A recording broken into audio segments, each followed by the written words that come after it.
Greetings, everyone. My name is Jonathan Bailey. I am from the website Plagiarism Today, which can be found at plagiarismtoday.com, and I'm a copyright and plagiarism expert with 15 years of experience in this field. And today I want to talk about Greg Land. Comic book fans are probably already rolling their eyes. No, there is not a new story of Greg Land. At least I'm not aware of one. We have to be honest. There is at least a possibility there is a new story that I'm just not aware of. But no, I actually want to talk about his September 2020 plagiarism scandal. And to do that, we first have to talk about some of his older scandals. See, Greg Land's history of being accused of plagiarism goes back at least 12 years.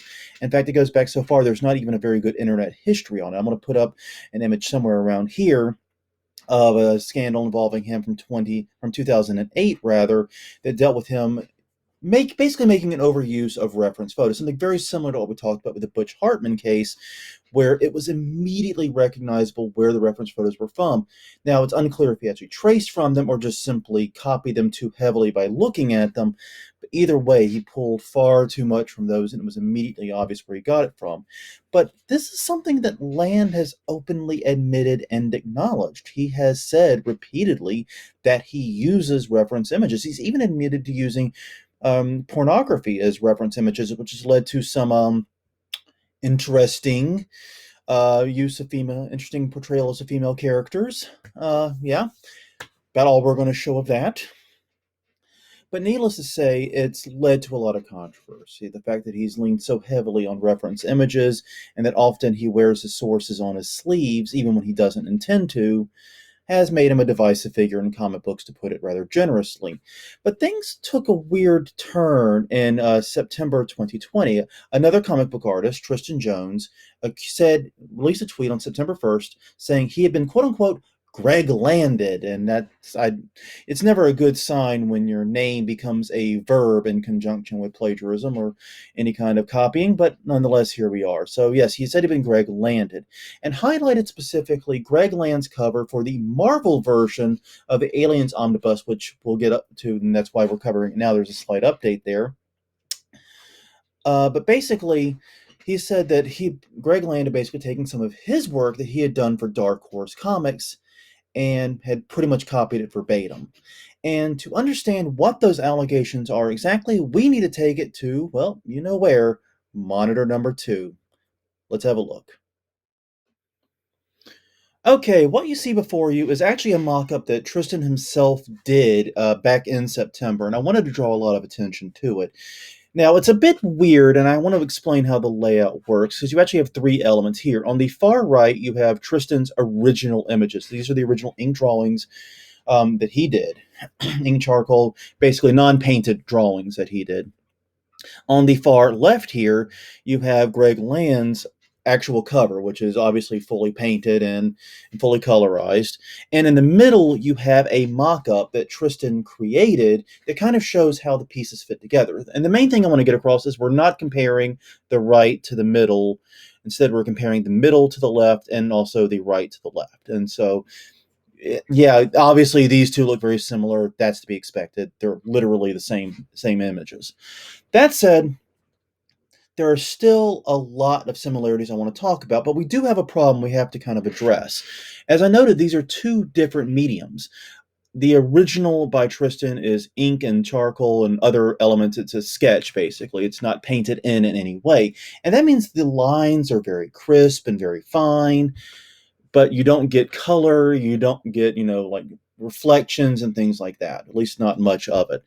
When you come into Lands, obviously that is a fully painted in drawing. It's been fully colorized, fully painted in. And as such, some of the details are actually going to be lost. And even if Land did literally go over and trace these details, which he may have in some cases, as we'll see, it's going to be hard to prove that because the final work we're looking at has a layer of paint put all over it, which is going to either erase, cover up, or alter some of those details. Still, in spite of that, there are several things I want to call out. And like I've said, we could spend hours going over every single similarity, but we're not going to do that. We're going to pull a few highlights here.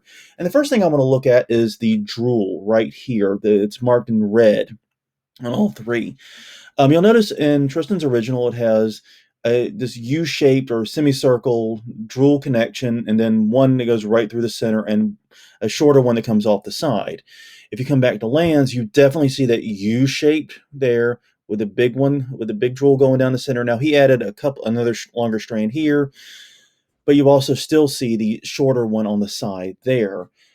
Um, I've never attempted to draw drool coming out of an alien's mouth before, but I suspect that if we had 100 people try this, that we would not see two that were both this complicated and this similar. We might see similarities on simple things, like, for example, just this straight line here that comes out. That might be the same in a lot. But this U shape being bisected by the drool coming straight down, that's a little more unusual.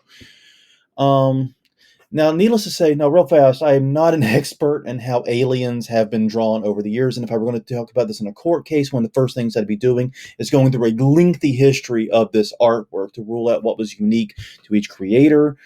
But for reasons you'll understand in a little bit, this is never going to be a court case. So we're just kind of left with this more subjective analysis here. Now, one of the interesting things about the drool I want to highlight here is if you look at Tristan's original way here on the right, what you see is the drool connects pretty much to the corner of the mouth of the alien, which makes sense. That's where drool comes from. Here, you look at it, it connects to the bottom of the middle of the chin. I mean, that wouldn't look weird to me if I didn't have the original sitting here, but here, this makes much more sense than how it comes out here. That wouldn't have caught my eye otherwise, but still, it's pretty obvious when you think about it in that context. Another one is this conch shell pattern type thing on the shoulder in both. Um, you'll note that Tristan's has three rings. It has one like these fatter bars that come through and come around. You have one with skinnier bars, like more like a scaling, and then a solid piece that goes around all of that. Skip over here to Greg Land's. Once again, fatter bars, scaling going around, and then the solid piece that goes around all of that. It's pretty obvious.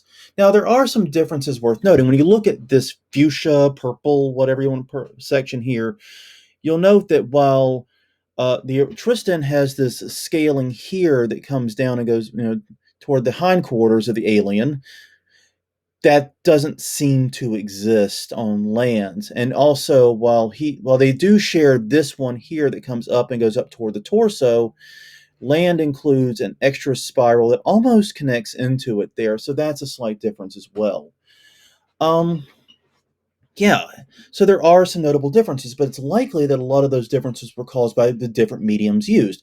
Once again, when you go back over a drawing and paint it, you're going to be altering a lot of the details, and especially some of those finer details, like this very, very fine pattern, might be eliminated or it might be altered, and maybe it's represented by this solid line here. That's entirely possible. You lose detail in that type of when you paint over things. It's just the nature of the beast. So yeah, you can see that there are definitely a lot of similarities. And one of the things Tristan said in his original post was that when he was doing this mock-up, his Photoshop snap filter just kind of snap tool rather, snapped everything into place. So yeah, what you see here is pretty obvious. It looks like at the very, very least, once again, Greg Land used this work as a reference image and just simply ported so much of it over into his original work, including some very, very specific details. I mean, some very, very fine stuff here that is very unmistakable, that it's almost impossible to ignore. I mean, pretty much Tristan is right. Even if it wasn't a trace, it is still far, far too close of a copy. And now let's take it back to the regular view so we can wrap this up. Okay, so all of this brings us to the big question. What do I believe actually happened here? Well, let's look at the history again. Greg Land has openly admitted to heavily using reference images, and that's something he's been caught doing over and over and over again over the years.